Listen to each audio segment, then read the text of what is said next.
This show is being sponsored by Billy Goat Boats, renting, retailing, and repairing canoes, kayaks, stand-up paddle boards, and paddle boats at the Orange Community Boathouse. Directly north of the Quabbin Reservoir is the town of Orange, with a population of less than 8,000 people on 36 square miles. We started our day with breakfast at the Corner Cafe, located inside the Trailhead Outfitters and General Store. Ready. We're here with Terry Bouchard at the either Terry Corner Cafe or Corner Cafe. Yeah. And Terry, tell us, how long have you been here? How did it come about? Well, I've been here for it'll be 3.5 years in December. What it was is the women that were here, they had the cafe and they were retiring, so they wanted somebody to come in and take over. So they called me and I came and checked it out, and I knew it was going to be a lot of work. I knew that, and I said, well, do I really want? But every door just kept opening. Every time I tried to say, okay, this isn't going to work out, but the door opened again. So I decided to walk through it, and I'm so glad I did. Yep, I did. This community I love this community. The customers that come in here are just wonderful. That's so nice. Yep. So what'd you do before? I worked at a local restaurant for 15 years. Okay. Yep. So you were in the restaurant business. Right, yep. And I was a waitress there. okay, well, that's a good place. You still are. Yeah, true. And do you make up your menus? Yes, yep. My whole staff, we all work together. We create sandwiches, we create, breakfast sandwiches, lunch sandwiches, yes. So we all work together. It's a great team. Yes, and yeah, you certainly can tell the community enjoys coming here. And I think it looks like your husband works here. Yes. And who else? My niece works here, Marissa. I think you had her sandwich this I morning. did. It Yes. was delicious. Yes. And then Andy, a very good friend of ours, whom every family should have an Andy in it because he's just think wonderful. I want him. Yeah. You can't have him. No. Sorry. Thank you for letting us come. Oh, I'm glad you and did. we had a It's delicious breakfast, and Good. would recommend it to anybody coming through Orange or living here. Good.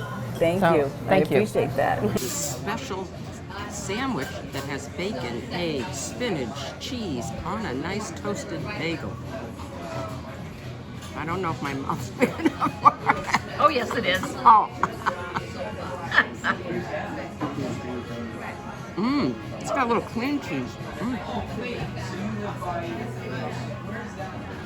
Very good. I can understand why people buy this or get this frequently. Nice. I have the quiche with roasted red peppers, spinach, and something else. I'm trying to read the board over there. Let's see. Hot. Whoops.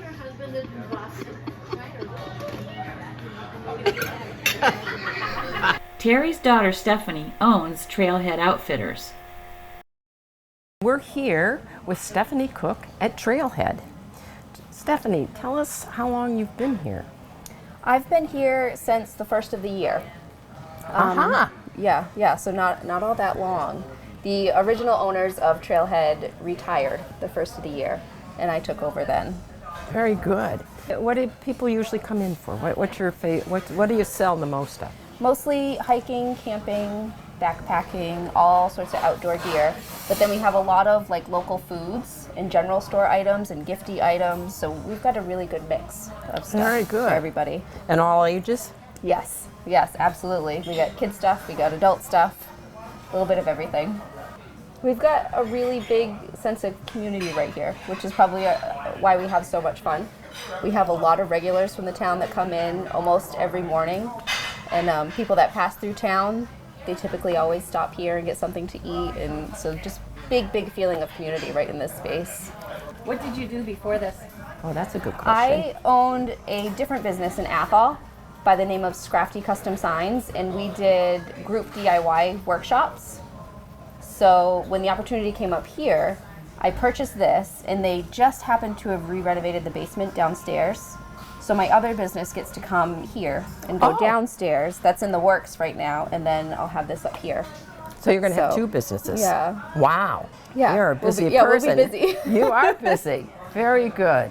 Well, thanks again. Absolutely. Thank you so much for choosing Orange to come visit. Well, That's just amazing. very good. Thank you.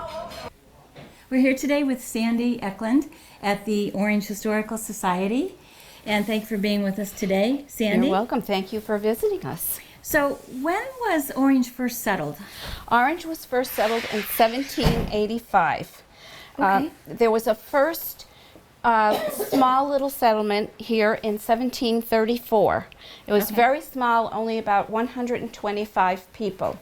And of course, they were on what was called Pequog Hill at that time. The Nipmuc Indians lived in this area back in that time, and they were friendly to the settlers. Then there was a stagecoach lane that was made from Boston and eventually went all the way up to Brattleboro, Vermont. But that was up in the North Orange part of town where the first church was built up there, and that church building is still standing up in North Orange. Okay. But most of the town came to be down in this area because of the river. They could pass logs up and down the river. They had sawmills, and there were milliner shops. And as time went along, they built more and more homes using the logs that came down the river and that they cut down, and they made themselves sturdy homes here. The town was not actually incorporated until February 24th, 1810. So it was almost 100 years after the first settlement was here that the town was actually incorporated. Back in the late 1800s and early 1900s, more industry started coming. The Grout automobile manufacturing plant came here. The Grout brothers, their father owned the New Home Sewing Machine Company, which you've probably heard of, which was down on the river. One of the buildings is still standing. Unfortunately, a couple of the buildings just burned down a few months ago. They've been here since the late 1800s. But the Grout brothers built the factory specifically to manufacture the Grout automobile.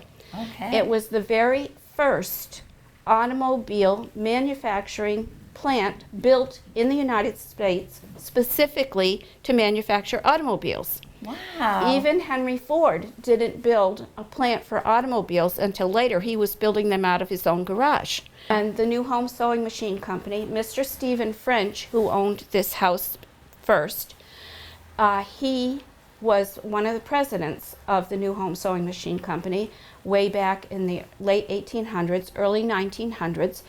At one point in time, the New Home Sewing Machine Company employed over 700 people.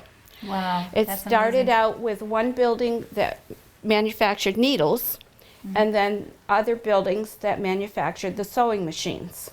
And of course, they were not electric. They were treadle machines or they were hand crank machines. One of our other big manufacturing was Minute Tapioca Company. What's the history of the house? Okay, so this house was built in 1866. Mr. French bought it about 1868 or somewhere in that area, and he expanded it. It was a little bit smaller than this. He made it into 24 rooms. Wow. And that was a lot in that time, in the era, 1900. He added a 3-story barn in 1900 and added the porch in 1900, the wraparound porch. And so it was very large. And as I say, he traveled a lot. It was difficult for his family to stay here, but somehow they managed. And he and his wife had 3 children, 2 sons and a daughter. And the daughter was Grace. And Grace ended up in the house, and she stayed here. She married a gentleman by the name of Fred Weymouth.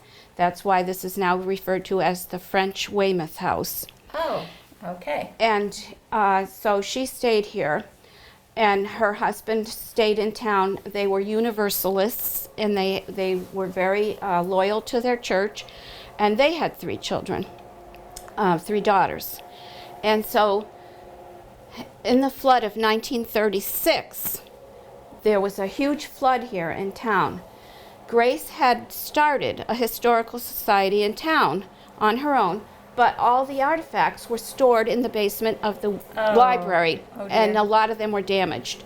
So they had to move them here. So Stephen and Fred and Grace moved them here, and then she opened this as a historical society, this building, on certain days, and allowed people to come in and view the artifacts and tour some of the house. Oh, okay. And so then after Fred died, she was still here. Back in 1944, this place was sold at public auction. She had a hard time during the Depression. She couldn't keep up with it, and she owed back taxes. So the place was going up for auction. So she offered this building to the Historical Society as a society to purchase it. And the Orange Historical Society, which was chartered in 1942, purchased this building, which was then 20 rooms, for $6,000 at auction. Wow. And so there was one stipulation that Grace could live here until her death. Every single one of these is a separate little piece that is all inlaid. Every drawer is separate. Every drawer is unique. This is my favorite drawer because it has a unicorn on it. That's all So there's a inlaid? mallard on That is there. incredible. That's You might have unbelievable. some inlaid, but nothing to this. Nothing like this. Every drawer is different. Every piece is different. There's sailboat on the outside, and he made several pieces like this. So that's one of the original advertisings for the new home sewing machine company. I love it. Yeah, do you love the hair, the pompadour Yes, thing? Yes. So they were steam driven. They were not internal combustion engines. So you had to have rotating gears to make the wheels go around. Okay. And you had to have a large container for water. So you see there's no windshield. The 1901 Grout didn't even have a steering wheel. It had a steering lever. There's no protection from wind or rain. No. If you're driving down the road and you're using your steam, you can't tell how much water you have left. So they put these little gauges on the side so you could look and see how much water you had. And they put little mirrors so the driver could look in the mirror, he could see this gauge, and he could tell how much water he had left so he could stop and refill his tank if he needed to. Wow. That was the first canoe that ever won in 1964, the first river rat race. I'm here with Tori Bianco, and she is the daughter of the owners of the White Cloud Diner here in Orange. Yep. So what can you tell us about the history of the diner? When did your parents buy it? So they bought it 4 years ago, but Okay. it opened in 1958. Oh, wow. Yeah. Originally, it was actually like one of those ice cream. I don't know how to describe it. One of those rollerblades. They would serve you food outside. So you drive up. They had the Oh. little tray at the window. Oh. Yeah, that's originally what this was. It had no dining room. It's changed hands over the years. I think it's had upwards of like 7 owners over the years. Oh. But the woman who owned it before my parents, she owned it for about 10 years. Okay. And her name was Sharon. And they took it over, and it was definitely had a lot of work that needed to be done. It had carpet that was just needed to be ripped up, and no one should have carpet in a restaurant. I'm just gonna say that. No, definitely not. But yeah, we painted it, we cleaned it up.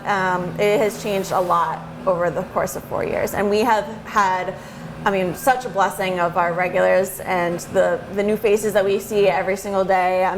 Even during the pandemic, we were worried that we weren't going to be able to stay open, but because of our regulars, we've been able to. So That's fantastic. yeah, And you're open for breakfast and lunch. yeah. And what's the biggest seller on your menu? Oh boy, I'd say off the top of my head, probably biscuits and gravy. Really? My mom will make homemade biscuits and gravy, and it is fabulous. Our omelets are pretty close too, because they steam their vegetables versus like frying them in oil or anything. So they're very fresh ingredients. Nothing's canned. All good products. So All homemade stuff? yep, all homemade. All the soups are homemade? Yeah, all the specials on that board are made by myself, Dottie, or my mom. Oh, that's awesome. Yeah. So did you have another career before this, or is this? I actually went to college for early childhood education. I bet it comes in handy with customers. It does, it definitely does. But yeah, I always wanted to be a teacher, but unfortunately, you know, it doesn't pay a lot. So I run the diner for them when they're not here. And on top of me doing it, Dottie helps me, and like I could not do this job without Dottie. She is definitely my other hand. And I mean, all the staff here. I mean, my brother is one of the cooks in the back. Oh. And then there's Angie, who's the other cook, and Toby does the dishwashing every single day. And it's usually we're all here. It's just us. And then we have 3 wonderful bus girls that help us on the weekends. And we do a Harry Potter event every single year. Really? And this year was incredible. We actually had most of the town involved. Really? Yeah. So we had multiple businesses. Well, thank you very much for telling us about Of your course. restaurant. And we had lunch, and the chicken salad was Did you like it? really good. Yeah, Yeah. and that croissant, oh, it was really good. Fresh And- ingredients make all the difference. Yeah, and the homemade clam chowder was really good. Thank you. Excellent. Thank you so much. Well, thank you. Thanks for coming in, guys. You're welcome. Thank you. You're welcome. Hi, I'm here with Jerry Wayland at the Billy Goat Boat. We are Billy Goat Boats at the Orange Community Boathouse. We are a private family-owned business. We rent canoes, kayaks, stand-up paddleboards, and foot-powered pedal boats. I also build wood strip boats and repair boats and racing canoes for, you know, the people off in the distance that race canoes and take things way too seriously. I'm the guy who fixes their broken boat. So we're very much a working boathouse. Quite often when customers are upstream paddling, we're down here working on broken stuff and trying to keep people on the water as affordably as possible. And how long have you been doing it? This is our 4th season here, and we are preparing for season 5 already. Billy Goat Boats started as a side hustle at home. I was making boats and also repairing boats for people. So that was what you were doing before. Yeah. Long before I was here, Billy Goat Boats was actually started as a Facebook page to catalog the boats I built and the boats I repaired. And the name was, there's a double meaning. I do have 2 billy goats at home. They're my lawnmowers. Really? At the time, it was Napoleon and Pedro, and Napoleon's moved on, so now it's Albert and Pedro, and they're just lawnmowers. They're puppies with horns, and also Bill Ellsworth, who was a local canoe racing legend and boat builder. He's the guy that when I couldn't afford a racing canoe, took me under his wing and taught me how to build one. So my business really started from, you know, the original Bill Ellsworth, taking me under his wing and teaching me how to build boats and how to repair them. And when he got older and his memory started slipping, he pushed me really hard to get into building and repairing, and I refused. For really? I refused. I didn't think I'd be any good at it, and I truly didn't take on a single customer or somebody trying to pay me until he got to the point where he was no longer willing to do it for anybody. Well, I think we're going to go out, at least for a little while, and try your boats out. All right. All right. This sounds like a great adventure for the day. Thank you. See you on the other side of something. Now you.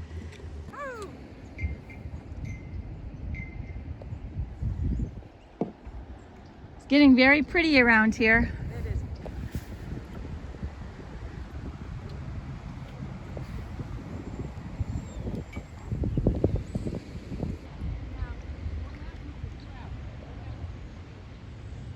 Not as much as people. Berkshire East decided to get into the paddling game in We are here with Cindy Butler at the Wheeler Mansion. Yeah. Didn't get that out. Mansion. It's hard for me to say that sometimes too. Like, I live in a mansion now. Never in my life did I think that would ever roll off my tongue. But here I am.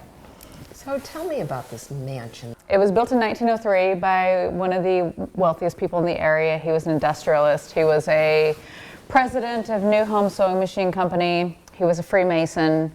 He was in a few different sects of the Freemasons, one of them being the Order of the Eastern Star, which was one of the only organizations that allowed women, Freemason organizations that allowed women. So that is how this became the rest home for the ladies of the Order of the Eastern Star. Oh, really? From 1925 to 1990. So it ran for a very long time. And these women, whether they were married and their husbands passed away or were spinsters and just, in their older age wanted to live in a group, not alone, they would sign over their wealth to the Eastern Star in order to live here and be taken care of. Wow. So they had 3 meals a day, they had entertainment come to them, they had a little nail area and a hair area in the mansion so they could all get their hair done. They did outings, like they really, from what I have researched, lived a very nice life. So they had a lot of free reign, but then I learned that a few people did just suddenly pass away here. Ooh. And so when you asked me, was this haunted? Yes. We've had ghost hunters. We've had a couple of different things happen inside the mansion. We've had ghost hunters come here to confirm it. We've had psychics come, and they're all like, yeah, it's active. So Really? pretty exciting. I like it. I like it feeling like, I don't feel haunted. That word is just like, it's not a haunting. It's like a kind of coexisting. And I think that they're a bit pranksterish. I was unpacking boxes. My 11-year-old daughter was on the 3rd floor and she screamed down the stairs, said, "Hey Mom, come here." And I said, "I'm busy, what do you need?" She goes, "I need you to come here." And I was like, oh, it's 3 stories. And I could tell it was like a distant voice up, but I was in the kitchen on this side and her bedroom is on the 3rd floor on this side. And it's a foot thick walls. So I knew if I had heard her, she had to have been in the stairwell screaming down at me. I packed up what I was doing within 5 minutes and went upstairs to the 3rd floor, and she was laying in her bed face down, and I thought she was pranking me. And I went in and I shook her really hard. I was like, "What do you want?" And she rolled over and she had creases on her face, and from a dead asleep woke up. She goes, "What?" I said, "You just called me." And she said, "No, I didn't." I was like, "We had a conversation. You called me. I responded and you responded." She goes, "Mom, I've been asleep." It stopped as when it stopped as a rest home in 1990, it was sold in 96 to a private owner. And he lived here until 2015. He's the one who foreclosed on the property, and it was abandoned for 5 years until I bought it in an auction, a bank auction in 2020. I bid on it sight unseen. I was living in LA at the time. But I knew I wanted to get out of LA. And I was like, let's do it. And I did it, and I've had no regrets so far. What'd you do in LA? I worked video production in a kind of a niche market. So I was, You always... had never done anything like this before? Well, I did, yeah. I had been flipping houses in my part-time. Nothing this grand, nothing that needed this much work. This is my 14th property. But this is the only one that I bought knowing I was going to keep it. Oh, so you are going to keep it? Yes. This is kind of my retirement plan. So you're going to stay here? Yes. And, well, it's very special. And what would you like to do with it? I'm turning it into an event space. I've already been kind of beta testing some events. We just had our first vendor fair this past weekend. There were 18 vendors that had their tables and all of their goods. And so I wanted to see, how could 18 vendors set up in here? They taught a couple of classes. It was great. It was a women's event, women's wellness event. So this was the original carriage house. The carriages would come through this portico, and there was a ramp that went up into the bottom, so the carriages would pull in there, and then there's still a hook where they would bring the hay in. So the top floor was where they stored the hay, and then behind it was where the horses were. I was told that it still has the original weather vane. Beautiful. Yes, so now I rent the carriage house out on Airbnb. It's got a 3-bedroom apartment in it now with a back porch. We're with Fran and Mike Bates at the Bates Craft Gallery. And thank you for being with us today. Of course, thank you for coming. Sure, you have a great shop here. I love it. So tell us what's here. So we have about 100 local crafters Nice. that display their stuff throughout the store. And then we also have a couple rooms of antique and vintage kind of stuff, and so people usually enjoy walking around and checking it all out. Yeah, and country store items like Country novelty store. sodas and candies, fun candies. Mm-hmm. Yeah. How long have you owned the store? About 4 years we've been in business. We started next door in the basement, expanded after 6 months, and then a year later purchased this. About 2 years, and yeah. So we've been here 2 years, and then most recently we went back over there down below to have a second store of used Wow. furniture and stuff. So we have both going Kind on. of indoor flea market kind of thing. But this is I feel like a every different year we style. expand a little bit. Yeah. That's great. What did you do before you had these businesses? Oh, what we still do, we both still work full time. Really? Yeah, yeah. I manage a pharmacy.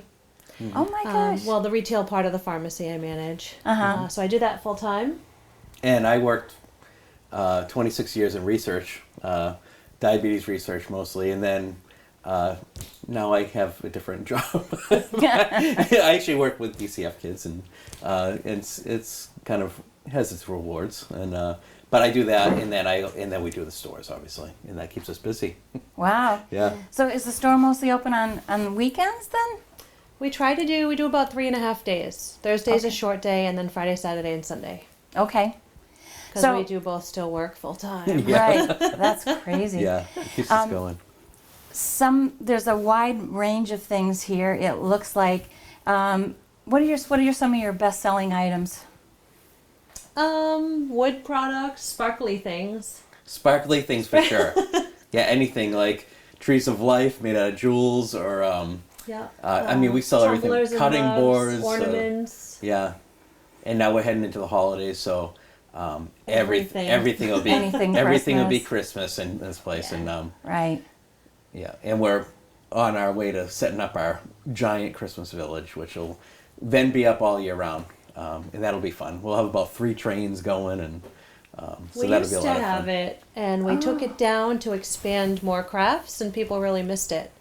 Are you crafters yourselves at all? We are, but we have so much on our plates that, for the most part, we don't have anything That's currently. kind of what started it. He Yeah. does some furniture, he refinishes, and he literally said one day we should open a store. I could sell 2 pieces of furniture and it would pay the rent of the store. Uh-huh. And here we are. Oh, we are planning, I've been saying this for 4 years, but we've been planning an art garden out back. Oh, that'll be fun. So I think that'll be a little touristy. Yeah, we're talking like a lock wall and a koi pond and a wishing tree and some literal garden. Maybe a petting zoo, but there could be issues with that. We can't promise anything. Yeah, But we're that's still been working in the on that. talks too. Yeah. Yeah.